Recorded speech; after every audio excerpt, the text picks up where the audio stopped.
క్రీస్తు మనందరి కోసం శ్రమ పొంది మన పాపముల నిమిత్తమై మన దోషముల నిమిత్తమై కల్వరిలో శిలువలో ఆయన గాయపడి మనందరినీ కూడా తండ్రి ప్రణాళికలో పరిశుద్ధునిగా చేశాడు. కాబట్టి ఈరోజు మీకు అందరికీ ప్రభు పేరిట తెలియజేస్తున్నాను. ఎబ్రీ పత్రిక 12వ అధ్యాయం 1 నుంచి 4 వచనాలు ఇలాగూ రాయబడి ఉన్నవి.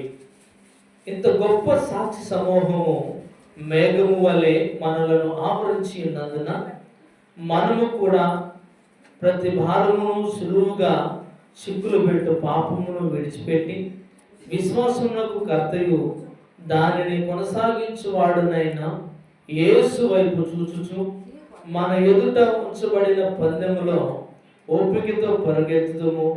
ఆయన తన ఎదుట ఉంచబడిన ఆనందము కొరకై అవమానమును నిర్లక్ష్యపెట్టి శిలువను సహించి దేవుని సింహాసనం యొక్క కుడి పార్శ్వమున ఆసీనుడై ఉన్నాడు. మీరు అలసట పడకయు మీ ప్రాణములను విసుకయు ఉండునట్లు పాపాత్ములు తనకు వ్యతిరేకముగా చేసిన తిరస్కారం అంతయు ఓర్చుకుని ఆయనను తలంచుకొనుడి. చాలు. మీరు పాపముతో పోరాడుటలో రక్తము కారునంతగా ఇక దానిని ఎదిరింపలేదు.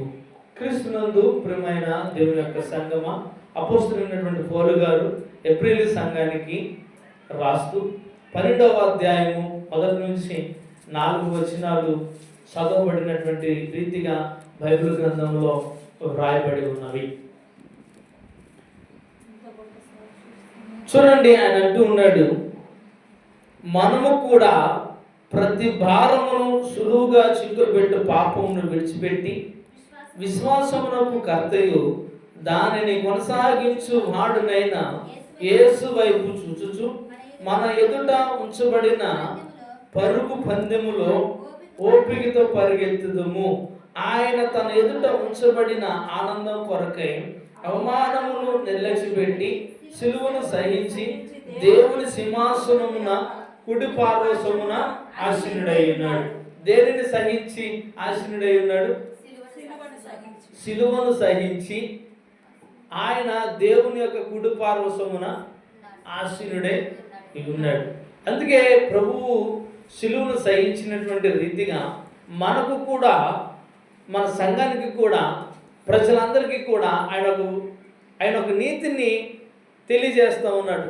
అపోస్తలుడైనటువంటి పౌలు గారు ఒక నీతిని తెలియజేస్తూ ఉన్నాడు. ఏమిటయ్యా ఆ నీతి అంటే, సులువుగా చిక్కులు పెట్టు పాపమును విడిచిపెట్టాలి. ఏం పెట్టాలి? సులువుగా చిక్కులు పెట్టే పాపమును నుండి మనం వేదొలగి విశ్వాసమునకు కర్త అయినటువంటి యేసు వైపు చూస్తూ మనము నడుచుకోవాలి. యేసు వైపు చూడాలి. ఎవరి వైపు చూడాలి? యేసు వైపు చూడాలి. యేసు శిలువ వైపు చూచినట్లయితే నీవు పొందిన శ్రమలు కొంచెంగా ఆగుపడతాయి. నువ్వు పడుతున్నటువంటి బాధలు, ఇబ్బందులు అవన్నీ కూడా నీకు చిన్నవిగా కనపడతాయి. అందుకే చూడండి, యేసుక్రీస్తు ప్రభువారు శిలువలో శ్రమ పొందాడు, శిలువలో గాయపరచబడ్డాడు, కొరడాలతో కొట్టించబడ్డాడు. ఆయన పొందినటువంటి శ్రమ, ఆయన పొందినటువంటి బాధ ఎవరు కూడా పడలేనిది. ఎందుకు ఆయన అంత శ్రమ పడ్డాడు? ఎందుకు ఆయన అంత బాధను అనుభవించాడు?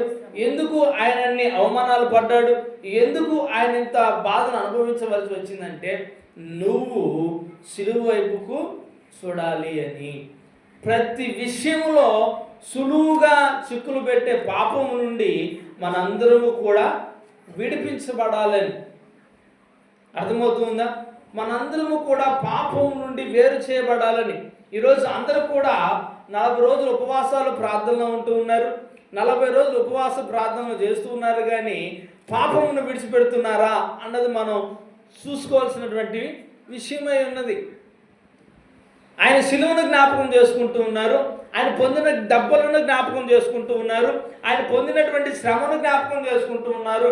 కానీ ఆయన చేసినటువంటి కార్యం, ఆయన చేసినటువంటి పాపమును కూర్చున్నటువంటి ఆయన చేసినటువంటి ఘనమైన కార్యాన్ని తలచుకుంటూ ఉపవాసాలు ఉంటున్నారు. కానీ ఆయన చేసినటువంటి పాపము పోవాలని, నీ పాపము నా పాపము, లోకంలోకి ఉన్నటువంటి పాపము పోవాలని, మనుషులందరూ పాపము విడిచిపెట్టాలని ఆయన చేసినటువంటి త్యాగాన్ని గుర్తు చేసుకుంటున్నారు. కానీ మనలో ఉన్నటువంటి పాపాన్ని, లోకంలో ఉన్నటువంటి పాపాన్ని తీసివేయడానికి ఇష్టపడడం లేదు.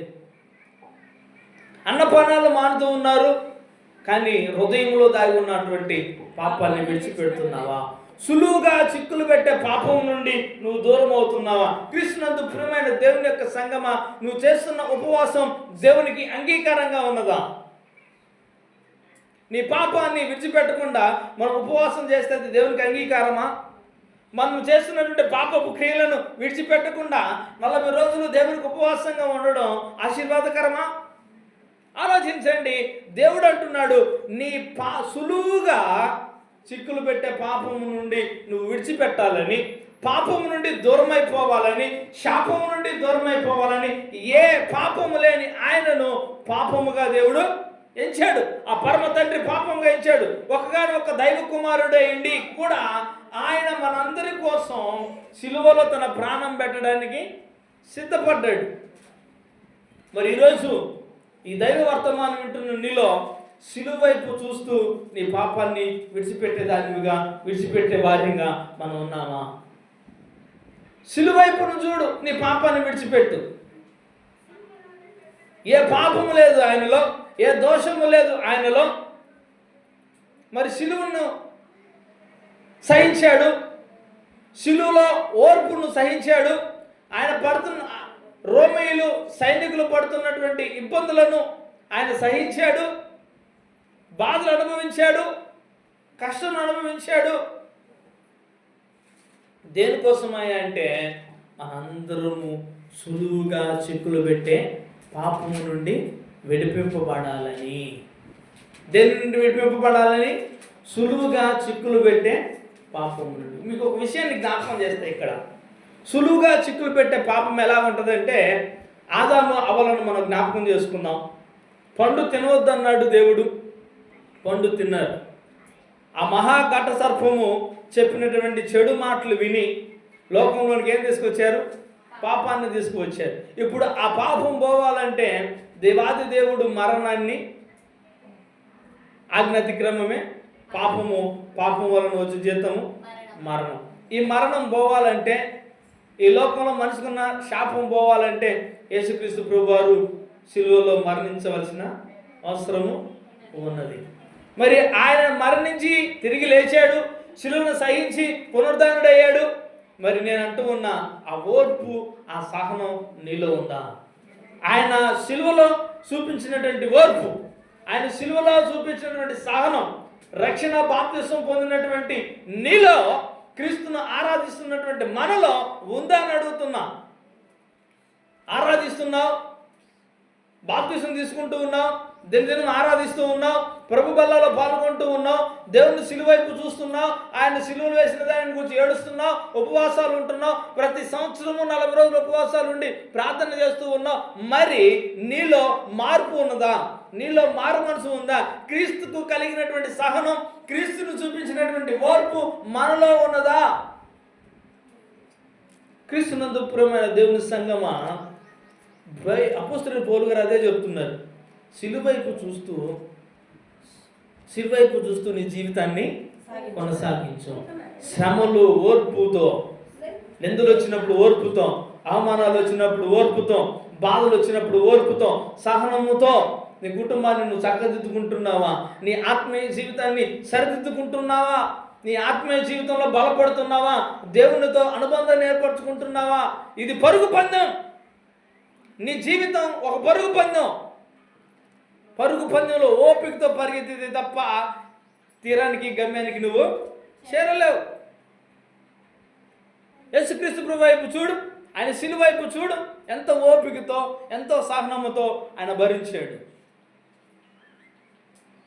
సులువుగా చిక్కులు పెట్టే పాపం నుండి విడిపింపబడ్డాడు.